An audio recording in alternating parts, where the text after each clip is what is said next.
Hi everybody, Dr. Tim here. This week's article of the week has to do with functional exercises. There was a federal study that was done a number of years ago that found that the average Canadian senior lives the last 10 years of their life dependently. They're not able to look after themselves. And what we're talking about in this week's article of the week is that how if you invest a little bit of time and energy and effort when you're a little bit younger, working on your strength and your cardiovascular fitness and your flexibility and your balance, it will allow you to be more independent when you get into your golden years, and that your golden years will actually be golden. So what I want to do in this short video is I just want to show you a few simple movements that you can do at home with minimal equipment or no equipment at all that are going to help you age more gracefully and be able to stay functional and be able to do your activities of daily living as you get older. So the first exercise is a squat exercise, and there's a few ways that you can do it. If you're younger and you've got more flexibility, if you want to do a full squat, you can certainly do that. A body weight squat where you're going to be putting your feet about shoulder width apart, and all you're going to be doing is you're going to be trying to keep your hips over your shoulder, your shoulders over your hips as you're bending down, with about a shoulder width distance apart, and you're going to be doing a squat where you're trying to get your bottom as close to the ground as you can. And again, you're just going to be coming up and trying to focus on your balance, and you want to go down as deep as you can. If you can't get down that deep, do the best you can. You can go down a little bit and come back up. A little bit and come back up. If you have a hard time getting back up, you can open a door and you can hold on to the door handle on each side of the door, and you can use that to kind of support yourself, lifting yourself up. So a squat is a really good functional exercise. I would recommend doing about 12 to 15 of those, doing a few of those in a row. If you're somebody who has a really hard time getting up and down, you can even do a squat right from a chair, where you can just simply work on sitting on the chair, putting your head over your shoulders and standing up, and going from sitting to standing, and doing a squat that way. So that's another way. Those are two tricks that you can do in the doorway or with a chair to improve your squat. The second motion is what's called a lunge exercise. And again, there's a few ways that you can do this. What a lunge looks like, it's where you're putting one foot in front of the other, and you're bending forward and you're coming back. And depending on your strength, if you're strong, you can go deeper, get your knee down close to the ground. And if you can't, you just do a little bit. You go as deep as you can. You're going to be leaning forward with that right foot, doing about 10 lunges on one foot, and then you're going to be doing 10 lunges on the other foot, like so. And if you have a hard time getting down, you can even do them in the stairs. If you've got stairs in your house, if you don't want to go right down, you can just use a stair like this and bend forward like this, and lunge this way. So again, I recommend doing about 10 or 12 on one leg, and then doing 10 or 12 on the other leg, and then repeating that 3 times on each side. That's called a lunge. So the next exercise is what's called a deadlift.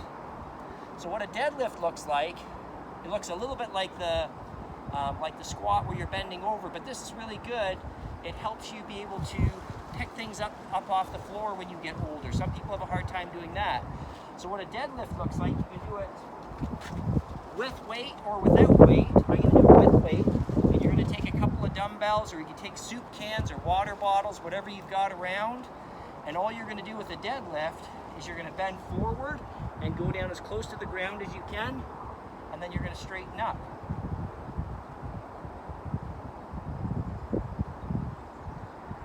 And as you do this exercise, you're going to feel it in through the glutes and through the hamstrings, and even a little bit in the lower back.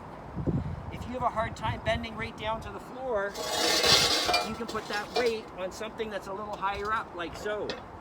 And you can do your deadlifts where you're not kind of going down quite as far, just kind of touching, and then you're coming back up. Now keep in mind, when you do a deadlift, the most important thing is to keep the curve in your back. You never want your back to hunch or to round out.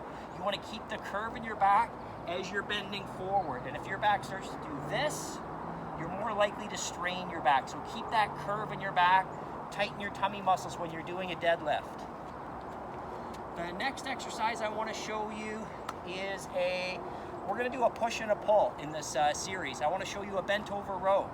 So what a bent over row, exercises you need for your upper body, one pushing exercise, one pulling exercise. This is a pulling exercise where you can take a light weight. If you don't have a dumbbell, like I said, use a soup can, a water bottle, whatever you have at home, and all you're gonna do is you're gonna bend forward and you're gonna do a row. You're gonna pull that weight up and you're gonna squeeze the shoulder blades together as you do that. You can also do it one arm at a time if you prefer. You can do one arm at a time like so. If you need support, then you can find something to lean on, like this. I'd recommend you do this if you're feeling not steady on your feet. Put your hand on something and take that soup can and just work on pulling it in and lowering it down, okay? That's called a bent over row, and you can do that both arms 10 or 12 times and repeat that several times. Next exercise I want to show you is called a dead bug. You have to have good core strength, good core stability. So a dead bug, you're going to be laying on your back, and all you're doing with the dead bug is you're going to be laying with your hands up and your legs up. You're going to be straightening one leg and bringing the opposite arm back, and then bringing them back up. So it looks like this, and it takes a little bit of coordination to get the hang of getting the opposite arm with the opposite leg. And that's a really good exercise to work on your core strength, your core stability. So the final exercise I want to show you, I said you have to do one push exercise and one pull. I showed you the bent over row, the pull. This is the pushing exercise. And there's a few ways that you can do it. I've showed this on previous videos, but I want you to incorporate this into your functional exercise routine. And it's simply a push-up, which you can do from your toes. Okay, you can do them from the toes, a push-up. And if you're finding that's too hard, you can do it from your knees, a push-up. And if that's too difficult, if you have a hard time getting up and down off the floor, then you can do a push-up against the wall, which we showed you before, where you can get up against the wall and move your feet back, hands about shoulder width apart, and you're going to be leaning in and pushing off against the wall. And you can increase the difficulty by moving your feet out further. So we've showed you 6 exercises that you can do at home that hardly require any equipment at all.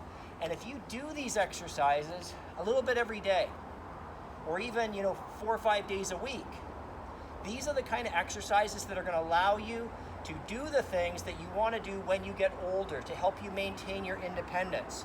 Again, they're called functional exercises. If you have any questions about them, please ask me, please ask Dr. Peter. We'd love to help you. Hope you have an amazing week. Bye for now.